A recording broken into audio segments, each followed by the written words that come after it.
and I think to myself, what a wonderful world.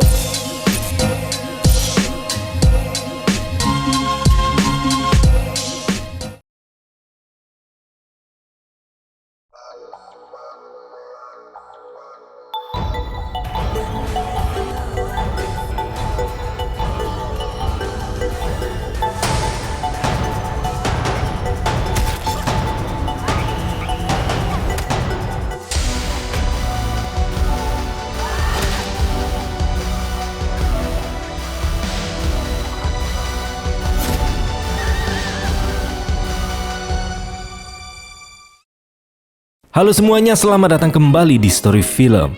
Kali ini kita bakal ngebahas salah satu film yang sering banget kalian request. Apalagi kalau bukan film Fear Street Prom Queen yang dirilis pada tahun 2025. Di film ini kita diajak masuk ke drama prom night yang awalnya penuh saingan, para geng betina berandalan, dan ambisi menjadi ratu prom.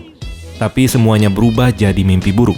Di balik gaun glamor dan mahkota prom, ada serangkaian pembunuhan brutal yang ternyata dilakukan oleh orang-orang terdekat para siswa itu sendiri. Ceritanya makin kacau ketika pelaku yang sebenarnya mulai terungkap satu persatu, sampai akhirnya semua rahasia gila di keluarga mereka meledak di malam prom yang harusnya indah. Penasaran? Oke lah, mending kita langsung aja masuk ke alur filmnya. Enjoy the video. Film ini dibuka pada tahun 1998, di mana kita dikenalkan pada tokoh utama kita, yang bernama Lori Granger.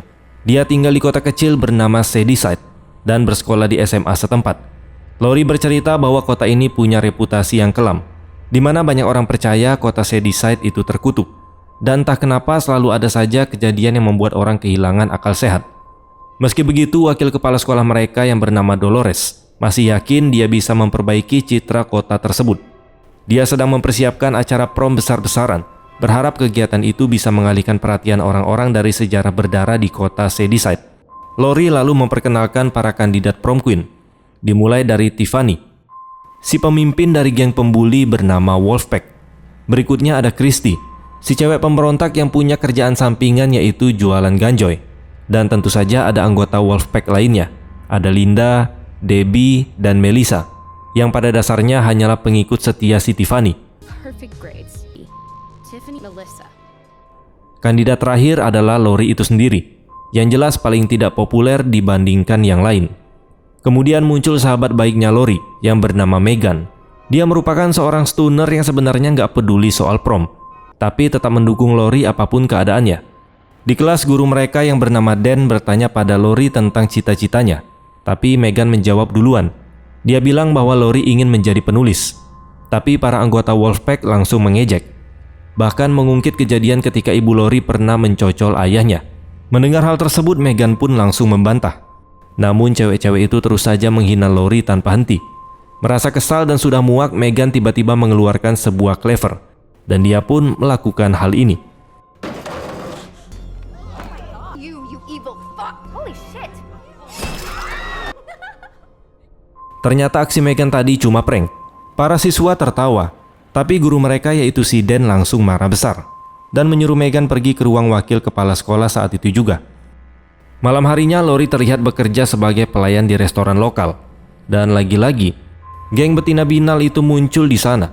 Pacar Tiffany yang bernama Tyler ketahuan beberapa kali melirik si Lori, dan Lori juga sempat mencuri pandang kepadanya. Suasana makin canggung ketika Tiffany kembali menghina Lori di depan umum. Hey waitress. Bring me an extra fries. Beberapa jam kemudian saat Lori hendak menutup restoran, Tyler datang lagi karena katanya dia lupa jaket. Mereka pun sempat mengobrol, dan Tyler pun memuji Lori. Dia berkata cita-cita menjadi penulis lumayan cukup keren. Dia mengaku iri karena si Lori punya mimpi yang besar, sementara dirinya hanya merasa seperti seorang pecundang. Orang tuanya dan Tiffany sendiri tidak percaya dia bisa jadi orang yang berguna. Malam itu di rumah, Tiffany mencoba gaun promnya. Ibunya yang bernama Nancy pun memuji kecantikan Tiffany. Di sini juga terungkap bahwa guru mereka yaitu Dan ternyata adalah ayahnya Tiffany. Sementara itu, Christy sedang menjual ganjoy ke beberapa murid dari kota lain. Setelah transaksi selesai, Christy berjalan pulang sendirian di jalanan yang sepi. Sorry. Dia mulai mendengar suara aneh di belakang, tapi saat dia menoleh tidak ada siapapun. Namun di baliknya kita melihat seorang pria bertopeng dan berjubah merah sedang mendekat sambil memegang kapak. Sebelum Christy menyadari apa yang terjadi, pria itu langsung menembas bahunya dengan brutal.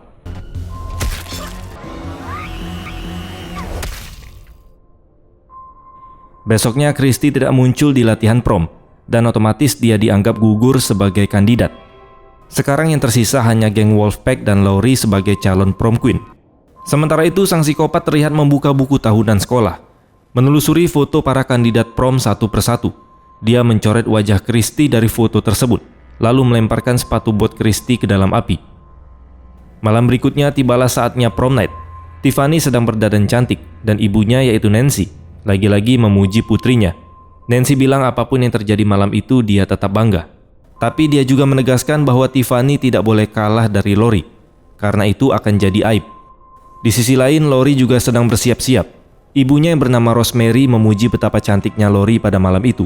Dia juga meminta maaf karena Lori harus menanggung beban cerita kelam tentang kematian sang ayah. You look beautiful. Thank you. Tak lama kemudian, para siswa mulai berdatangan ke acara prom. Lori datang bersama Megan sebagai pendampingnya. Acara pun dimulai, dan Dolores memberi sambutan, meminta semua orang memilih kandidat yang benar-benar mewakili nilai sekolah. Setelah itu dia memanggil semua calon prom king dan prom queen untuk naik ke panggung dan memperkenalkan diri. Mendengar itu, para kandidat cowok dan Lori pun langsung naik. Tapi cewek-cewek lainnya tidak terlihat sama sekali. Tepat saat mereka hendak memulai memperkenalkan diri, geng Wolfpack tiba-tiba muncul, mengenakan baju renang, lalu mulai menari dengan gaya yang aneh. Hal itu membuat Lori merasa sangat tidak nyaman. Dia pun mencoba pergi, tapi para cewek itu menghadangnya dan membuatnya merasa dipermalukan dan tidak dianggap.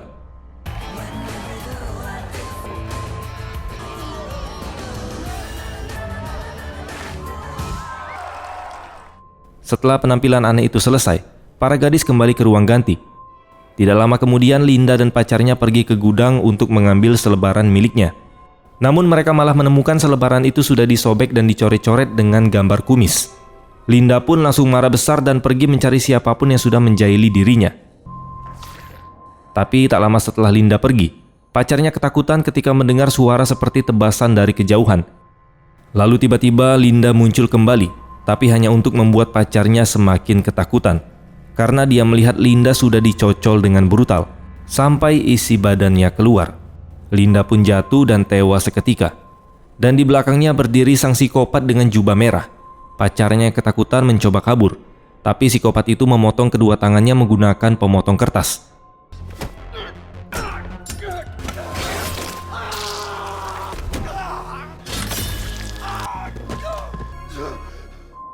Meski terluka parah, pemuda itu berusaha menyeret tubuhnya menuju ke pintu. Namun dia tidak bisa membuka kunci tanpa tangan. Adegan kembali ke pesta prom, saat Lori dihampiri kepala sekolah yang memberitahu bahwa ada paket untuknya di luar gedung. Di tempat lain, Debbie dan pacarnya pergi ke ruang bawah tanah sekolah untuk menghabiskan waktu berdua. Pacarnya memberi Debbie sebuah kalung cantik yang dia curi dari ibunya. Dan pemberian itu membuat Debbie sangat senang. Sementara itu, Lori sampai di pintu depan sekolah, di mana seorang kurir menyerahkan buket bunga yang dikirim oleh seseorang yang tidak diketahui. Di bunga itu ada sebuah catatan bertuliskan, "Semoga kamu tidak tersedak." Di sini Lori pun dibuat kebingungan. Adegan kembali ke basement, di saat Debbie dan pacarnya mulai adu mekanik. Tapi mereka tiba-tiba mendengar suara-suara aneh dari dekat mereka. Tak lama kemudian sang psikopat muncul dan menebas wajah pacar Debbie dengan gergaji listrik. Debbie berteriak sangat keras sampai Megan pun bisa mendengarnya dari lantai atas. Tapi Megan mengabaikannya dan kembali menuju ke aula prom. Debbie sendiri mencoba kabur dari sana, namun tanpa sengaja tersandung dan jatuh ke arah stop kontak listrik, yang membuatnya tersengat dan langsung tewas.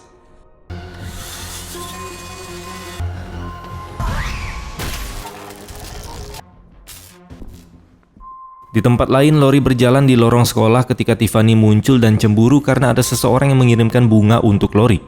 Tiffany mulai melontarkan hinaan, dan tak lama kemudian Melissa ikut bergabung. Tiffany lalu dengan kejam menyinggung soal ibunya Lori. Dia mengklaim bahwa ibunya jatuh cinta pada seorang cowok saat SMA, lalu kemudian dia hamil. Dan ketika pria itu menolak menikahinya, ibunya Lori menjadi gila dan mencocolnya pada malam prom.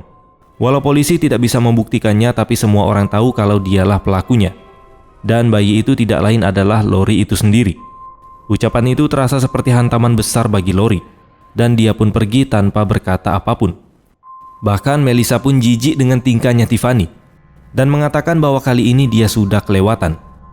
Pada saat yang sama, kalung perak milik Debbie tersangkut di antara kabel dan panel listrik, yang membuat lampu di aula prom berkedip-kedip. Sang kepala sekolah lalu menyuruh seorang petugas kebersihan untuk mengecek panel listrik di basement. Sementara itu kita melihat Lori di kamar mandi. Riasannya sudah berantakan karena air mata. Melissa yang khawatir datang menghampirinya dan memberikan tas make up agar Lori bisa merapikan wajahnya. Tidak lama kemudian Lori kembali ke pesta dengan tampilan baru dan percaya diri yang kembali bangkit. Melissa mendekat dan memujinya, tapi mereka langsung dipotong oleh Tiffany yang cemburu. Tiffany mulai menghina temannya sendiri, bahkan memaksa Melissa mengembalikan gaun prom yang dia pinjam. Lebih parah lagi, Tiffany mengambil minuman dan menyiramkannya ke pakaian Melissa. Setelah itu, Tiffany dan Lori akhirnya berdebat dalam dance battle yang membuat semua orang heboh.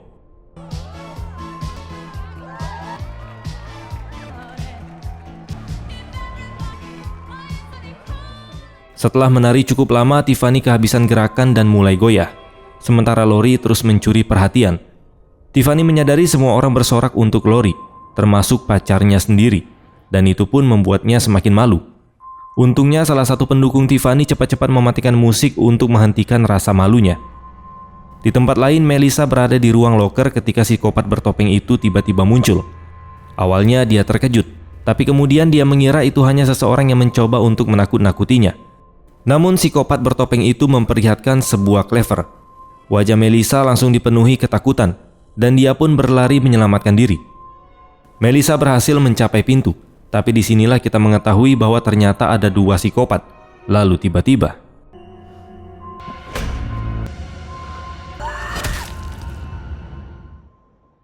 kedua psikopat itu lalu menarik pergi tubuh Melissa yang sudah tidak bernyawa, tepat saat proses pemungutan suara untuk prom queen dimulai.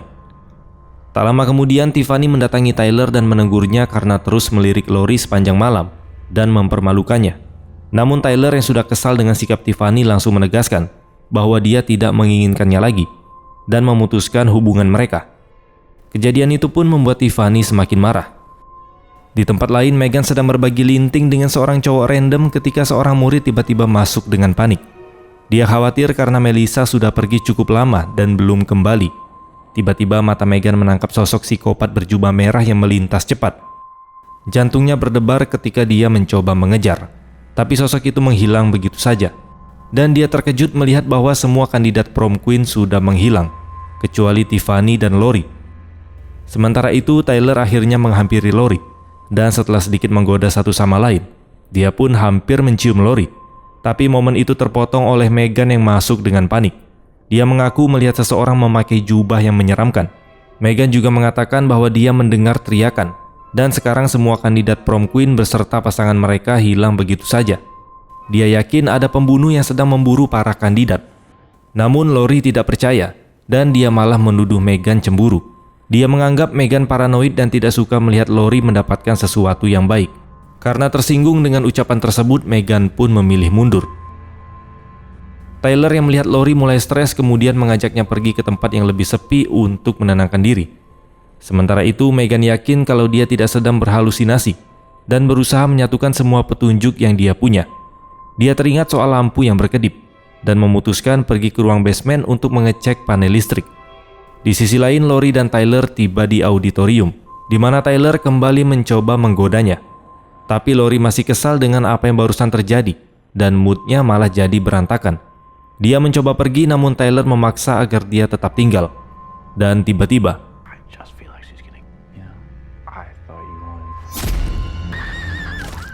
lalu dia pun langsung kabur ketakutan. Di adegan lain, Megan akhirnya sampai di basement, dan dia terkejut ketika menemukan mayat sang petugas kebersihan. Parahnya lagi, ada beberapa mayat lainnya tergeletak di sana. Tak lama kemudian, Lori pun muncul dan bertemu Megan di basement, dan mereka saling menceritakan apa yang baru saja mereka lihat.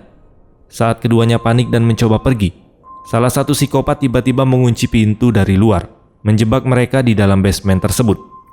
Merasa putus asa, mereka pun berlari ke segala arah dan terus mencari jalan keluar. Hingga akhirnya salah satu psikopat menemukan mereka dan memaksa kedua gadis itu berlari kencang melewati lorong-lorong demi menyelamatkan diri. Beruntung mereka menemukan sebuah ruang bawah tanah tersembunyi dan langsung mengunci diri di dalamnya. Dengan kondisi yang masih panik, mereka menemukan buku tahunan sekolah dengan wajah para korban yang sudah disilang. Lori yang ketakutan akhirnya sadar bahwa Megan sejak awal memang benar, dan dia pun langsung meminta maaf. Beberapa detik kemudian, psikopat itu mulai menghantam pintu dengan kapak. Saat itulah mereka melihat ada jendela kecil di ruangan tersebut. Mereka memecahkan jendela dengan kursi, tapi Megan tak sengaja melukai tangannya dengan pecahan kaca. Meski terluka, dia pun menahan rasa sakit dan berhasil keluar lebih dulu. Saat giliran Lori, psikopat itu sudah menyusul. Namun Lori nekat mencocol dadanya dengan pecahan kaca. Hal itu pun memberinya cukup waktu untuk ditarik keluar oleh Megan tanpa terluka lebih jauh. Setelah berhasil mencapai tempat aman, keduanya pun bergegas menuju ke aula, tepat saat sang kepala sekolah mengumumkan pemenang prom queen, yang tidak lain adalah Lori Granger. Tiffany langsung dibuat emosi, sementara seluruh ruangan bersorak untuk kemenangan Lori. Tepat saat itu, sang psikopat muncul di acara tersebut dan dengan santai membunuh dua siswa yang menghalangi jalannya. Lori naik ke atas panggung dan mencoba memperingatkan semua orang, tapi tak ada satupun yang memperhatikan. Begitu sang psikopat akhirnya terlihat, seluruh orang panik dan aula berubah menjadi kekacauan penuh teriakan dan dorong-dorongan. Kepala sekolah yang terkejut mencoba menghadang psikopat tersebut. Namun psikopat itu dengan cepat menebas tangan sang kepala sekolah, membuatnya jatuh kesakitan. Psikopat itu kemudian maju mendekati Lori untuk menyerangnya. Tapi Megan langsung melompat ke punggungnya untuk segera menghentikannya. Dia dengan mudah menguasainya dan hampir menghabisinya. Tapi kemudian Lori meraih mahkota promnya dan mencocolkannya ke mata sang psikopat. Dengan itu psikopat itu pun akhirnya melepas topengnya. Semua orang pun dibuat terkejut saat melihat bahwa ternyata di balik topeng tersebut adalah guru mereka sendiri, yaitu si Dan, yang juga merupakan ayahnya Tiffany. Dia masih mencoba menyerang orang lain, jadi beberapa anak laki-laki menahannya. Tiffany yang hatinya hancur langsung mendekati ayahnya. Dengan air mata, Tiffany bertanya kenapa dia melakukan semua ini. Lalu Dan mengaku bahwa dia tahu betapa Tiffany dan Nancy sangat ingin menang pada malam prom tersebut. Tapi di sini Nancy terlihat jijik dengan perbuatan suaminya dan menyuruh yang lain untuk segera menelpon polisi. Beberapa saat kemudian pihak berwenang datang dan menangkap sang psikopat. Lalu mengakhiri mimpi buruk tersebut. Lori dan Megan pun berdamai kembali, dan sang prom queen meminta maaf sambil menangis karena tidak mempercayai temannya sejak awal. Setelah momen emosional itu, Megan dibawa ke rumah sakit untuk mendapatkan jahitan di tangannya. Sementara itu, polisi memberitahu Nancy bahwa mereka membutuhkan dirinya untuk ikut dan memberikan pernyataan. Karena itu, Lori dan Tiffany pulang bersama menggunakan mobil polisi, karena rumah mereka memang berdekatan. Di perjalanan, Tiffany meminta maaf pada Lori karena selama ini sudah berperilaku jahat. Dia terbuka dan mengakui bahwa semua yang dia lakukan hanya untuk membuat orang tuanya bangga, karena dia tidak pernah merasa cukup baik bagi mereka. Saat tiba di rumah, Tiffany membujuk Lori untuk tetap tinggal bersamanya. Dia mengaku bahwa dia sangat ketakutan dan butuh seseorang di dekatnya. Di tempat lain, Nancy mencoba membujuk polisi agar mengizinkannya pulang. Dia mengatakan bahwa dia ingin melihat keadaan putrinya yang sedang trauma. Akhirnya petugas pun setuju dan membiarkannya pergi. Tapi ternyata itu adalah kesalahan besar. Tak lama kita melihat Nancy pulang dengan senyum licik dan membawa pisau di tangannya. Dan dari sini terungkap kalau dialah psikopat yang kedua. Karena sebelumnya kita tahu kalau memang psikopatnya ini ada dua. Di lantai atas, dua gadis itu sedang tidur dengan tenang. Namun mereka pun terbangun karena ada suara-suara yang aneh. Mereka keluar kamar dan langsung syok ketika melihat Nancy mendekat dengan pisau. Karena ketakutan, mereka pun berlari dan berhasil bersembunyi di dalam lemari. Di sana, Tiffany mulai panik. Sampai akhirnya dia mulai menjelaskan bagaimana murid-murid yang lain dibunuh. Lalu muncullah plot twist lain yang sangat mengejutkan. Tiffany mengeluarkan pisau kecil dari sakunya dan mulai menyerang Lori. Dan terungkap bahwa dia juga merupakan bagian dari rencana psikopat itu. Lori berhasil menghindar dan kabur keluar dari lemari. Sayangnya Nancy berhasil menyusul dan mencocol Lori dari belakang. Di sini Nancy mengungkap fakta yang mengejutkan. bahwa dulu dia pernah berpacaran dengan ayahnya Lori, sebelum ibunya Lori sekarang hadir dalam hidup mereka. Dia juga dengan bangga mengaku kalau dialah yang membunuh ayahnya Lori, hanya karena ayah Lori memutuskannya. Setelah mengatakan itu, Nancy mengangkat pisau untuk menyerang kembali, tapi Tiffany bersikeras bahwa dialah yang harus membunuh Lori. Namun tepat saat hendak menyerang,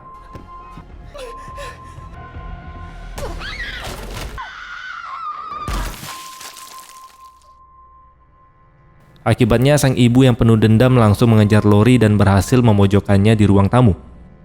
Nancy siap mencocolnya, tapi Lori mengambil piala berat dan menghantam kepala Nancy.